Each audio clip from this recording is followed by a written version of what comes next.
اچھائی اور برائی کی کہانیوں میں اکثر ایسا ہوتا ہے نا کہ جو ولن ہوتا ہے وہ ہمیشہ سے ولن نہیں ہوتا۔ کچھ سب سے اندھیری کہانیوں کی شروعات اصل میں سب سے چمکدار روشنی سے ہوتی ہے۔ یہ کچھ ایسی ہی ایک کہانی ہے۔ تو چلیے آج اسی گہرے سوال کا جواب ڈھونڈتے ہیں۔ یہ کہانی ایک ایسے وجود کی ہے جس کی عبادت سے کبھی آسمان گونجا کرتے تھے، لیکن پھر گھمنڈ کے صرف ایک پل نے سب کچھ بدل کر رکھ دیا۔ ہماری کہانی کی شروعات ہوتی ہے ایک ایسے وقت سے، ایک ایسی دنیا سے جس پر انسانوں کا نہیں بلکہ اللہ کی ایک بالکل الگ مخلوق کا راج تھا۔ یہ تھے جن، بنا دھوئے والی آگ سے بنی ایک بہت ہی شکتیشالی قوم۔ ان کے پاس آزاد مرضی تھی، یعنی صحیح اور غلط چننے کی آزادی، اور اسی کے ساتھ انہوں نے دھرتی پر پہلی مہان سبھیتا بنائی تھی۔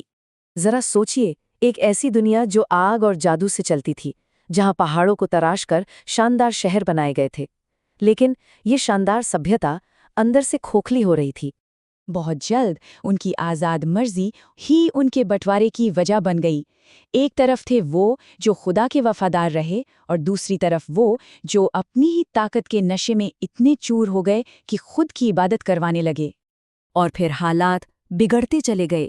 زمین پر ظلم اور گناہ ایک بیماری کی طرح پھیل گیا۔ جن بادشاہوں نے خود کو خدا کہنا شروع کر دیا، اور پوری دنیا تباہی کے مہانے پر آ کھڑی ہوئی۔ لیکن کہتے ہیں نا، جب اندھیرا بہت زیادہ گہرا ہو جاتا ہے تبھی روشنی کی ایک کرن چمکتی ہے۔ اسی فساد اور تباہی کے بیچ سے ایک ایسا جن ابھرا جو اپنی پوری قوم سے بالکل جدا تھا۔ اس کا نام تھا عزازیل۔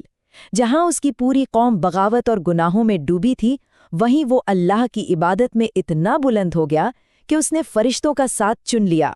عزازیل کوئی معمولی عبادت کرنے والا نہیں تھا، وہ تو ایک مثال بن چکا تھا۔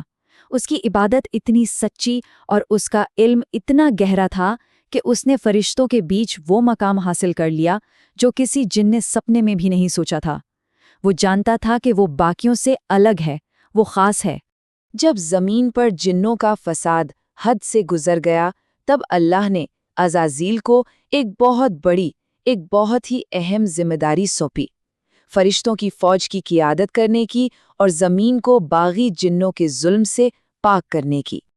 اب اس جنگ کا پیمانہ سوچئے ذرا۔ کچھ روایتوں کے مطابق اس وقت جنوں کی آبادی لگ بھگ 90 ارب تھی۔ عزازیل کو ایک بہت ہی بڑی اور طاقتور قوم کے خلاف بھیجا جا رہا تھا۔ اور پھر وہ جنگ شروع ہوئی۔ ایک طرف آگ، دوسری طرف نور، اور اس بھیانک طوفان کے بالکل بیچ میں تھا عزازیل، جو اپنی ہی قوم کے خلاف ایسے لڑ رہا تھا جیسے کوئی طوفان لڑتا ہے، اور آخر میں اس نے زمین کو پاک کر دیا۔ جنگ جیت لی گئی تھی۔ عزازیل اب ایک ہیرو تھا، ایک وجیتا۔ فرشتے اس کی بہادری کے چرچے کر رہے تھے، لیکن یہی جیت، یہی شان اس کے پتن کی شروعات بننے والی تھی، کیونکہ اسی کامیابی نے اس کے دل میں ایک بہت ہی خطرناک بیج بو دیا تھا، تکبر کا بیج، گھمنڈ۔ زمین پر اب امن تھا، مگر کہانی ابھی باقی تھی۔ اب وقت تھا ایک نئی مخلوق کا، اور یہی مخلوق عزازیل کی سب سے بڑی، سب سے آخری آزمائش بننے والی تھی۔ اللہ نے فرشتوں کو بتایا کہ وہ زمین پر ایک خلیفہ بنانے والا ہے، اپنا ایک نائب۔ لیکن یہ مخلوق نہ تو آگ سے بنے گی، نہ ہی نور سے، بلکہ مٹی سے۔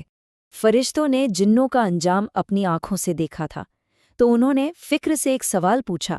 دیکھیے، یہ کوئی بغاوت نہیں تھی، بلکہ یہ وہ سوال تھا جو ان کے تجربے سے نکلا تھا۔ جب آدم کا مٹی کا جسم تیار تھا، لیکن اس میں ابھی روح نہیں ڈالی گئی تھی، تو عزازیل اس کے پاس آیا۔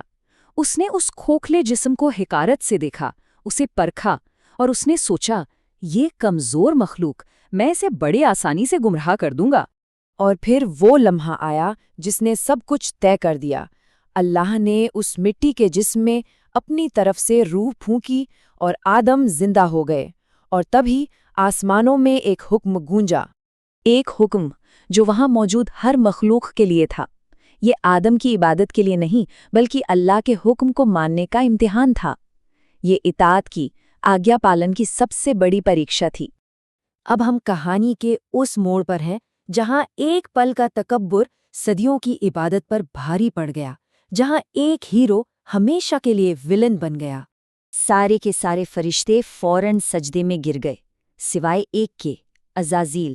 وہ اکڑا ہوا کھڑا رہا۔ جب اللہ نے پوچھا کہ تجھے کس چیز نے روکا تو اس نے جواب دیا، میں اس سے بہتر ہوں۔ یہ تھا وہ جملہ، وہ غمنڈ جس نے سب کچھ تباہ کر دیا۔ اور بس اسی ایک انکار نے، اسی ایک جملے نے عزازیل کا نام اور مقام ہمیشہ کے لیے بدل دیا۔ وہ اب فرشتوں کا سردار عزازیل نہیں رہا، وہ ابلیس بن گیا، جس کا مطلب ہوتا ہے مایوس، رد کیا ہوا، لعنتی۔ تو یہ ہے اس کا سفر، عرش سے فرش تک کا، عبادت کی بلندیوں سے جنگ میں فتح تک، اور پھر صرف ایک انکار سے ہمیشہ کے لیے انسانیت کا سب سے بڑا دشمن بننے تک۔